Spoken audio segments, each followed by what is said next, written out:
Hello everyone and welcome to CVHP News. I'm Sonora Scott. It's Monday, July 13th. As of yesterday, July 12th, there are 975 total positive cases of COVID-19 that have been tested in Tom Green County. 479 of those cases are active and being monitored, and 42 people are currently being hospitalized. The city reported more than 100 new cases over the weekend. Well, the numbers for early voting are in. According to the elections office, 268 people voted in person and 645 people chose ballot by mail. This is for the primary runoff election for candidates on the Democratic ballot.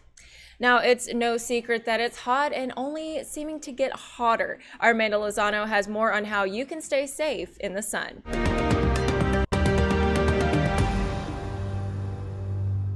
The Concho Valley will be seeing consecutive days of above average temperatures, and it will feel hotter than it actually is. Family nurse practitioner Frankie Sewell says you should stay out of the sun and heat if possible.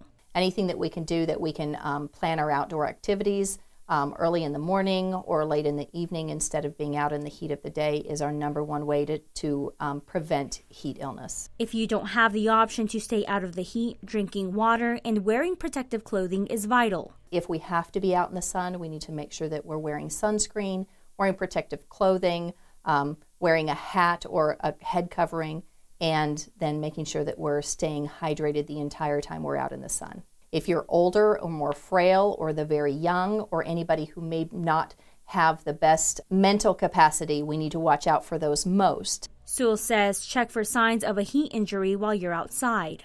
If people start experiencing cramping in their legs, weakness, pounding headache, if you notice that you were sweating and now you're not sweating anymore, those are things that are a pretty bright signal to you that you probably need to get out of the heat, get out of the sun, and hydrate well.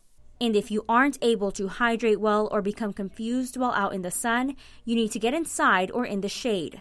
If symptoms persist, seek medical attention. There is always a possibility that your heat injury could lead to a heat stroke and possibly death, so we encourage everybody to hydrate, stay out of the sun if possible, and never get to the point where you might need some medical assistance. For News Connection, I'm Amanda Lozano. Thanks, Amanda, and thank you all for joining me for CVHP News. Don't forget to follow us on social media and download our free app. All you have to do is search Concho Valley Homepage in your app store. That's all for right now, but we'll see you right back here tomorrow morning. Have a great day.